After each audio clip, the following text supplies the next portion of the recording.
भारत सरकारमध्ये माझ्या सहकारी मंत्री सौ भारतीताई पवार, आपले जुने कार्यकर्ते आणि नाशिकचे महापौर आदरणीय सतीश कुलकर्णी, माननीय आमदार देवानीताई फरांदे, माननीय बाळासाहेब सानप, आमदार राहुल डिकले, आमदार सीमाताई हिरे, माननीय लक्ष्मण सावजी, विजय साने, श्री गणेश गीते, कमलेश बोळके, अरुण पवार, मच्छिंद्र सानप, विशेषतः या सुंदर बगीच्याचं निर्माण ज्यांनी केलेलं आहे त्या नगरसेविका प्रियंकाताई माने आणि त्याचबरोबर त्यांना मार्गदर्शन आणि सहकार्य करणारे श्री धनंजय माने, श्री रुची कुंभारकर, पूनमताई मोगरे, समींद्र सानप, आपले आयुक्त जाधव साहेब आणि उपस्थित सर्व बांधवांना आणि बहिणींना,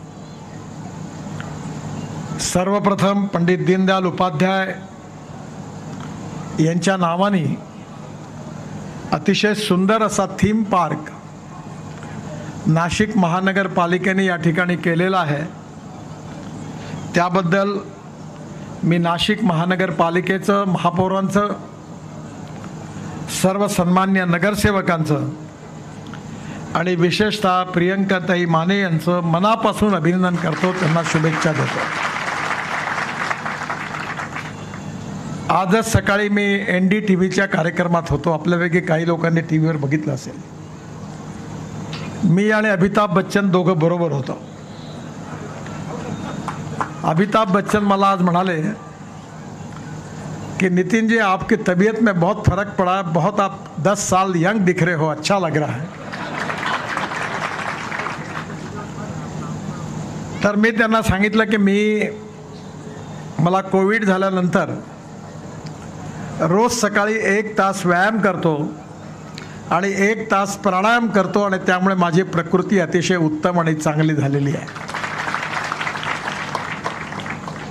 खरं म्हणजे हा जो बगीचा आहे, या बगीच्यामध्ये लहान मुलांपासून तर ज्येष्ठ नागरिकांपर्यंत सगळ्यांकरता सुंदर सुविधा निर्माण केलेल्या आहेत। कारण आपल्याला शुद्ध आणि स्वच्छ हवा मिळाली आणि विशेषतः आपण नेहमी म्हणतो की आपल्याला पर्यावरणाच्या दृष्टीने की आपल्या इथे जल प्रदूषण, वायू प्रदूषण आणि ध्वनी प्रदूषण तिघांपासून जर मुक्ती मिळाली आणि सुंदर हवा मिळाली तर डॉक्टरकडे जाण्याची गरजच पडणार नाही, आपली एवढी प्रकृती चांगली राहील। त्यामुळे या ठिकाणी आपण रोज सकाळी येऊन या ठिकाणी आपल्याला फिरता येईल, वॉकिंग करता येईल, योगासनं करता येईल, प्राणायाम करता येईल, महिलांकरता व्यायामाची वेगळी व्यवस्था आहे आणि एवढंच नाही तर पुरुषांकरता वेगळी व्यवस्था आहे। तुळशीची झाडं आहे, मुंगण्याच्या शेंगाची झाडं आहे आणि आपल्याला ऑक्सिजन जास्तीत जास्त कसा मिळेल याच्याकरता इथे अनेक प्रकारच्या फळांची पण झाडं आहे। मी जेव्हा या बगीच्यातून फिरत होतो, धनंजय माने मला माहिती देत होते, त्यावेळी मला अतिशय आनंद झाला की एवढा सुंदर बगीचा, या बगीच्यामुळे या भागातल्या जनतेचं आरोग्य निश्चितपणे सुधारल्याशिवाय राहणार नाही असा मला विश्वास आहे। 3 गोष्टी महत्त्वाच्या आहेत, 3 E। पहिला आहे इथिक्स। नाशिक सारख्या सांस्कृतिक नगरामध्ये प्रभू रामचंद्राच्या पावन स्पर्शाने आणि गोदावरीचा जिथे स्पर्श झालेला आहे, साधू संतांची ही भूमी आहे, त्या भूमीमध्ये इथिक्स काय ते तुम्हाला माहितीच आहे की आपलं साहित्य, आपली संस्कृती,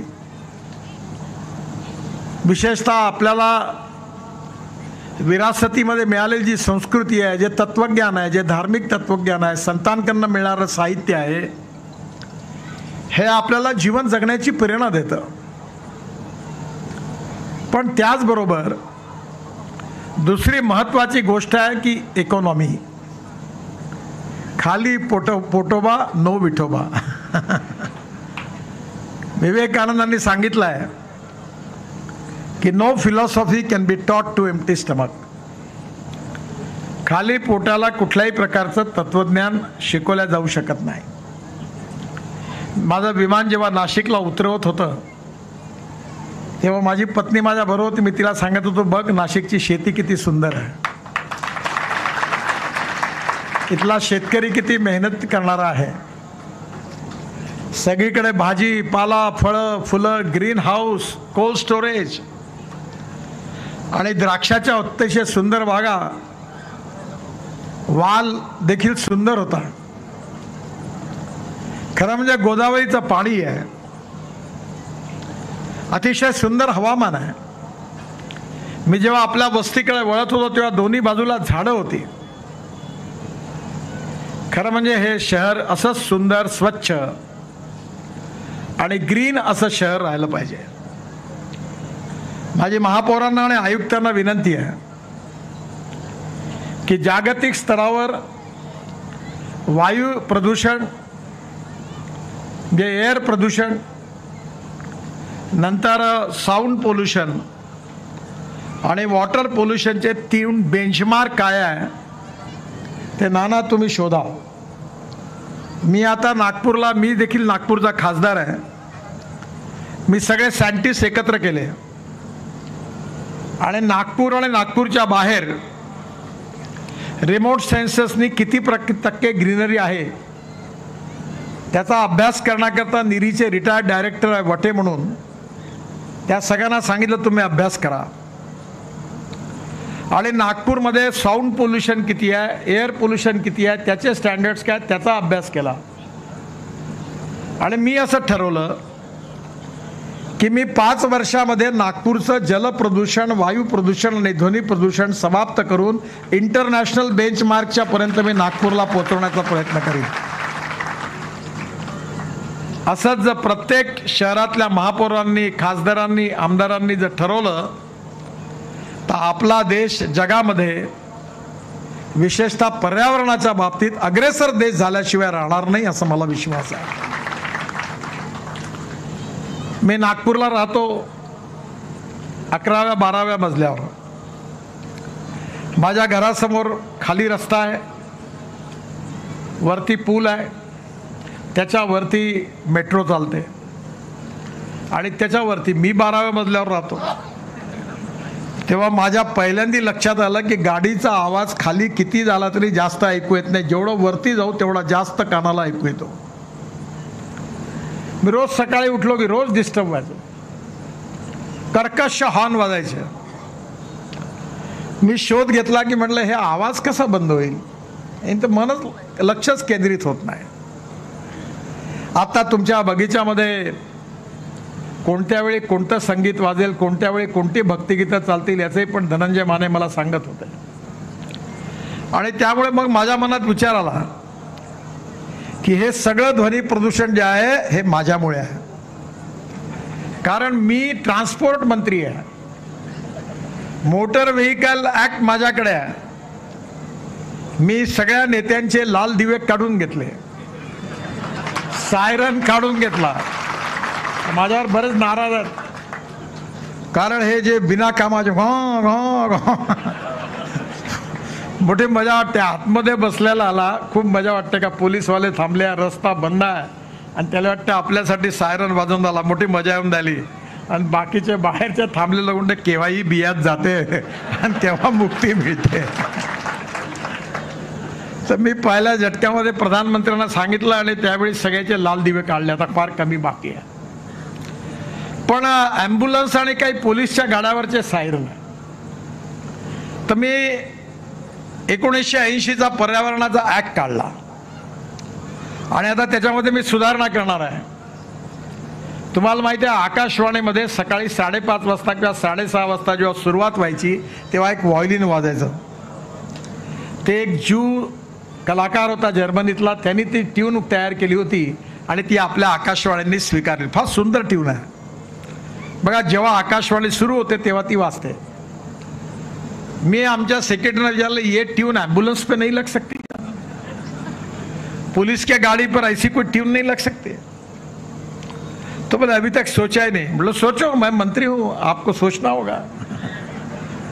आणि आता मी कायदा करणार आहे.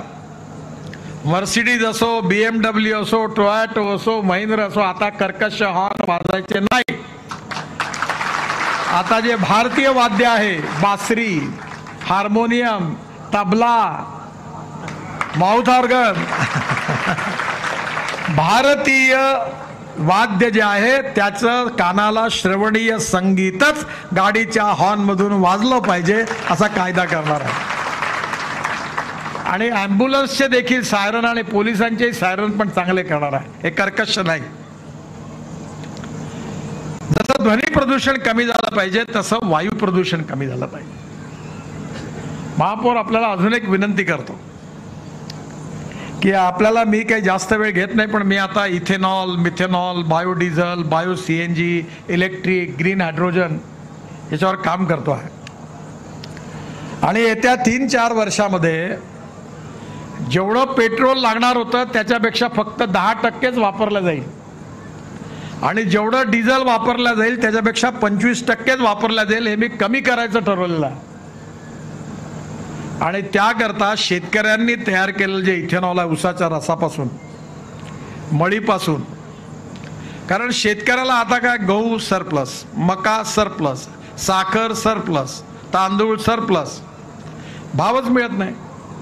आणि आपण 12 लाख कोटी रुपयाचं इंधन, petroleum products, petrol, diesel, gas import करतो.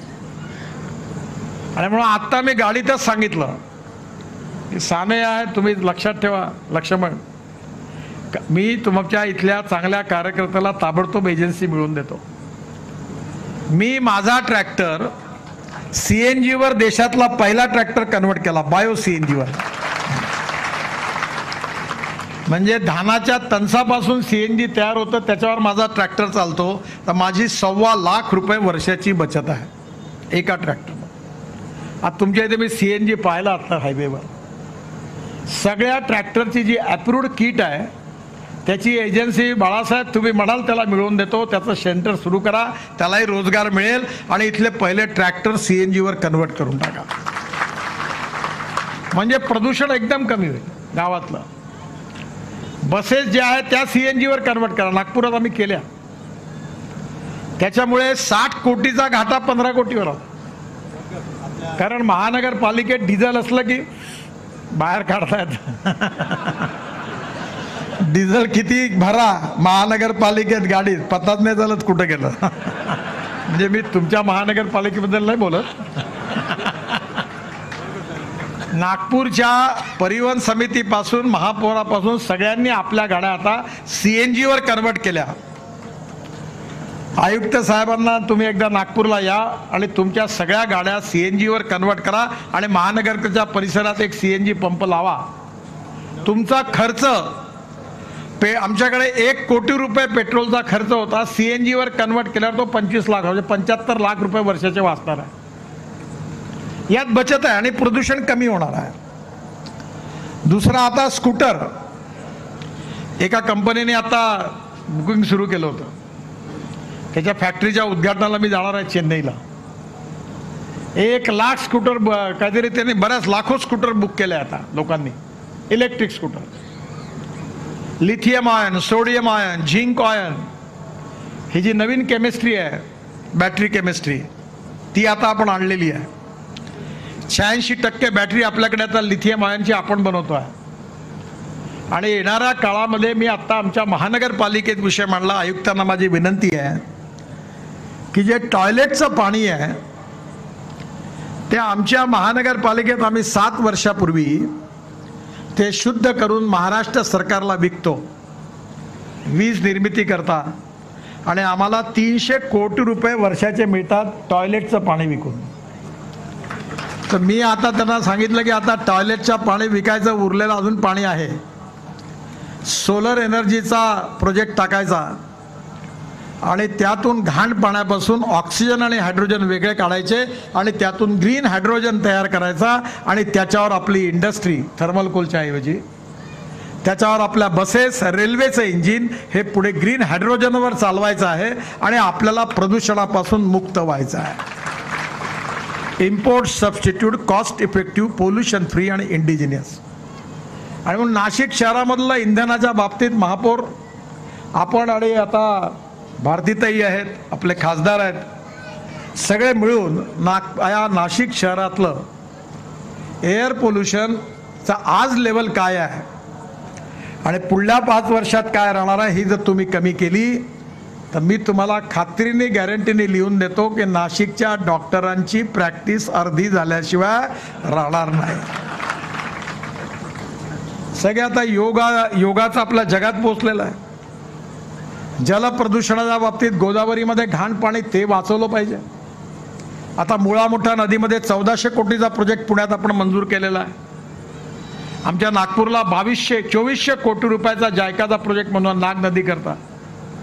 तेव्हा आपल्या इथे पण आपण आता सॉलिड वेस्ट आणि लिक्विड वेस्ट मॅनेजमेंटमध्ये या शहराला इंटरनॅशनल बेंचमार्कमध्ये पोहोचवण्याकरता काय करता येईल ते आपण करा.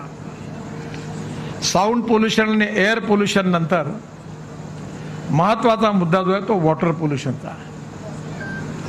आपल्या भागामध्ये आपल्याला मला माहीत आहे, मी ज्यावेळी मंत्री होतो आणि महाराष्ट्रात होतो त्यावेळी या एकविरानं नाही आपलं कोणतं पॉवर प्लांट आहे ते एकलारा हां त्याच्या पोल्युशनबद्दल राखेबद्दल खूप तक्रारी व्हायच्या. आता राख आम्ही सगळे राष्ट्रीय महामार्गात वापरतो आणि 35% सिमेंटमध्ये जाते. त्यामुळे येणाऱ्या काळामध्ये आपल्याला वॉटर पोल्युशन कुठेही होणार नाही. जलप्रदूषण त्याच्याही बाबतीत महानगरपालिकेने या तिन्ही बाबतीत जबाबदारी स्वीकारली पाहिजे. आज मी आलो राष्ट्रीय महामार्गावर, मी तर पुष्कळ पैसे दिलेत नाशिकला. माझी तुम्हाला एक मागणी आहे की तुम्ही सगळे खासदार आमदार महानगरपालिका इंजिनिअरिंग कॉलेज सगळे मेडिकल कॉलेज इन्स्टिट्यूशन NGOज संस्था मिळून या रोडच्या बाजूला तुम्ही कमीत कमी 3 मीटरपेक्षा उंच असणारी झाडं लावायची जबाबदारी घ्या. मी तुम्हाला NHAI कडनं झाडंही देतो आणि ते प्रोटेक्ट करण्याची जबाबदारी घ्या. सुधीर मुनगंटीवार जेव्हा महाराष्ट्राचे वनमंत्री होते त्यांनी 14 कोटी झाडं लावली महाराष्ट्रात. आणि झाडं लावल्याबरोबर कार्बन डायऑक्साईड आपोआप कमी होईल, लोकांचं जीवन चांगलं होईल. एक परिवार एक झाड. मी आमच्या इथे एक कार्यक्रम जो एक परिवार एक गाय आणि एक कडुनिंबाचं झाड. ती गाय याच्याकरता की आता गायीच्या शेणापासून आम्ही पेंट बनवतो. खादी ग्रामोद्योग तर्फे कुठल्याही बाजारातल्याच विदेशी कंपनीपेक्षा आमचा पेंट एनेबल पेंट आणि डिस्टेंबर पेंट चांगला आहे. तुम्ही इथे करा 5 रुपये किलो शेणाचा भाव देतात. 800 उद्योग उघडले आहेत. आपल्याकडे खूप जनावर आहेत आणि हा पेंट इतका चांगला आहे आणि मार्केटमध्ये जे पेंट आहे एशियन नेरोलॅक जगळे त्याच्यापेक्षा अर्ध्या किमतीत आहे. माझ्या घरी लावलेलं आहे, दिल्लीत लावला आहे, त्यांनी पाहिलं. आणि त्यामुळे आपण वेस्ट काहीच नाही आहे. Conversion of waste into wealth कोणी माणूस टाकाव नाही आहे. It is depending upon the technology innovation research and leadership that we can convert waste into wealth. आणि म्हणून 2 गोष्टी मी आग्रहाने सांगतो ज्याची नाशिकमध्ये कमी नाही आहे विद्वत्तेची, की innovation entrepreneurship science technology research skilled and successful practices याला आपण नॉलेज म्हणतो. आणि conversion of knowledge into wealth is the future. आणि दुसरं conversion of waste into wealth हे फ्युचर आहे. No one is waste. Solid waste management आणि liquid waste मॅनेजमेंटमध्ये नीट जर योजना केली तर आपल्याला खर्च नाही यातून उत्पन्न मिळू शकतं. आणि म्हणून मला काही गोष्टी नाशिकमध्ये 2 गोष्टी खूप आवडल्या, मी सगळ्यांना सांगतो. बाळासाहेबांना आठवत असेल तुम्ही, आपण महापौर असताना मी तुमच्या वॉर्डामध्ये अभ्यासिकेच्या उद्घाटनाला आलो होतो. डॉक्टर अहेर साहेब होते त्यावेळी. मला खूप आवडली ती. नाशिक महानगरपालिकेच्या नगरसेवकांनी तयार केलेला अभ्यासिका भारतात कुठे नाही एवढ्या चांगल्या नाशिकमध्ये आहे. आणि डॉक्टर अहेरांनी मला त्यावेळी दाखवलं की लग्न कार्यालयाकरता स्टीलच्या स्ट्रक्चरवर शीट लावून, कारण इथलं हवामान पण असं आहे की आमच्या नागपूरसारखं नाही आहे, आणि त्यामुळे सुंदर मंगल कार्यालय पार्किंग सहित रोडवर अनेक ठिकाणी झालेली पाहिली आहे. दोन गोष्टी मी आवर्जून सगळ्यांना सांगतो की नाशिकमध्ये पाहायला जा. आणि म्हणून या बाबतीत देखील आज या बगीच्याच्या सुरुवातीला पंडित दीनदयाल उपाध्यायांचं तुम्ही नाव दिलं. दीनदयाल उपाध्याय आणि महात्मा गांधींनी महत्त्वाची गोष्ट सांगितली. अंत्योदयाचं त्यांचं सामाजिक आर्थिक चिंतन काय आहे की समाजातल्या तळागाळातले जे शोषित आहे, पीडित आहे, दलित आहेत, ज्यांना राहायला घर नाही आहे, ज्यांच्यावर शरीरावर कपडा नाही आहे, खायला अन्न नाही आहे, त्या दरिद्र नारायणाला केंद्रबिंदू मानून आपण त्याची निरंतर सेवा करत राहिलं पाहिजे. आणि ज्या दिवशी त्याला रोटी, कपडा आणि मकान मिळेल त्या दिवशी आपलं स्वप्न पूर्ण झालं, कार्य पूर्ण झालं असं समजलं पाहिजे. असं सामाजिक आर्थिक चिंतन अंत्योदयाच्या रूपाने पंडित दीनदयाल उपाध्यायांनी मांडलं आहे. मला खूप आनंद झाला होता की एकदा हे जे सायकल रिक्षा चालवतं ना, मला माहीत नाही नाशिकमध्ये आहे की नाही, तर मी माझ्या विभागातर्फे इलेक्ट्रिक ड्रिव्हन ई रिक्षा आणली, मेकॅनिक्स ड्रिव्हन ई रिक्षा, इलेक्ट्रिक रिक्षा आणली. त्याचा कायदा आणला. 1 कोटी लोक देशात माणूस माणसाला खिचण्याचं काम करायचा, आणि मला आनंद आहे की आज 50 लाख लोकांना त्यातून मुक्ती मिळाली. आता कोणाला पोतं आपल्या पाठीवर ठेवायची गरज नाही, ते ई कार्ड तयार झालं आणि मेकॅनिक्स ड्रिव्हन इलेक्ट्रिक रिक्षा तयार झाली देशात. त्यामुळे गरीब माणसाचं शोषण संपलं. टेक्नॉलॉजीचा उपयोग करून आपल्याला गरीब माणसाचं शोषण समाप्त करायचं आहे. माणूस हा जातीने मोठा नसतो, माणूस हा गुणांनी मोठा असतो. समाजातली छुआछूत, अस्पृश्यता, जातीयता समूळ नष्ट करून सामाजिक आणि आर्थिक समता प्रस्थापित करायची आहे. गाव, गरीब, मजदूर, शेतकऱ्याचं कल्याण करायचं आहे आणि आपल्या देशाला आत्मनिर्भर भारत बनवायचं आहे. हेच आपल्या सगळ्यांचं स्वप्न आहे. हेच आत्मनिर्भर भारताचं मोदींनी सांगितलेलं हेच स्वप्न आहे आणि हेच दीनदयाल उपाध्यायांनी सांगितलेलं आहे. आणि म्हणून त्यात पर्यावरणाच्या बाबतीत जे आहे इथिक्स, इकॉनॉमी, इकॉलॉजी आणि एन्व्हायरमेंट, तर असे किती बगीचे आहेत नाशिकमध्ये मला माहिती नाही. मी आता नागपूरला 180 450, अरे वा. आमच्याकडे मी आत्ता नागपूरला 180 खेळाची मैदानं तयार केली आणि आमचा क्रीडा महोत्सव घेतला, खासदार क्रीडा महोत्सव. 60,000 खेळाडू 17 दिवस खेळत होते आणि लोक बघत होते, लाखो लोक. मग एक सांस्कृतिक महोत्सव घेतला होता, खूप लोक यायचे. आज मला अमिताभ बच्चनला आम्ही दरवर्षी बोलवतो. तेव्हा नितिन जी, इस साल मेरी प्रकृति ठीक रही और डॉक्टर ने अनुमति दी तो मैं निश्चित रूप से आऊँगा.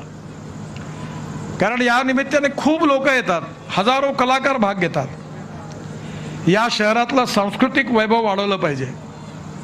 या शहरात खेळाडूंना खेळण्याकरता मैदानं असली पाहिजे. आणि तुम्ही तर आमच्याही पुढे आहात. किती 450 तुमच्याकडे बगीचे आहेत आणि आमच्याकडे नागपूरला 200 आहेत. म्हणजे तुम्ही ही सगळी बगीचे जर सुंदर केली आणि त्यात या सर्व लोकांना सकाळी फिरण्याची संधी मिळाली, शुद्ध हवा मिळाली, यांनी व्यायाम केला, योगासनं केली, प्राणायाम केला, तर या सगळ्यांचं आयुष्य 100 वर्षाचं झाल्याशिवाय राहणार नाही, इतकं चांगलं. आणि म्हणून आपण एका चांगल्या दिशेने हा प्रवास करत आहात आणि दीनदयालजींच्या नावाने आपण हा थीम पार्क निर्माण केलेला आहे. आणि नक्कीच या वस्तीतल्या लोकांना एक प्रकारचा उपकार म्हणणं बरोबर नाही, कारण नगरसेवकाचं कार्य आणि कर्तव्यच आहे की चांगलं काम करणं, पण सगळेच करत नाहीत. पण तुम्ही विशेषतः मी प्रियंकाताई माने यांना धन्यवाद देईल की तुम्ही हा दृष्टिकोन समोर ठेवून दीनदयालजींच्या नावाने अतिशय चांगला हा थीम पार्क तयार केला. याचं रक्षण नागरिक नक्कीच चांगल्या प्रकारे करतील आणि शुद्ध हवा, हे उत्तम वातावरण, इथलं एन्व्हायरमेंट, या सगळ्यांना उत्तम आरोग्य निश्चितपणे परमेश्वराच्या आशीर्वादाने मिळेल असा विश्वास व्यक्त करतो. आणि पुन्हा एकदा महापौर, आपले नगरसेवक, उपमहापौर, स्टँडिंग कमिटीचे चेअरमन आणि विशेषतः महानगरपालिकेचे अधिकारी आणि महानगरपालिकेचे कमिशनर यांना मनापासून धन्यवाद देऊन एक चांगलं कार्य केलं याबद्दल सगळ्यांचं खूप खूप अभिनंदन. नमस्कार, धन्यवाद.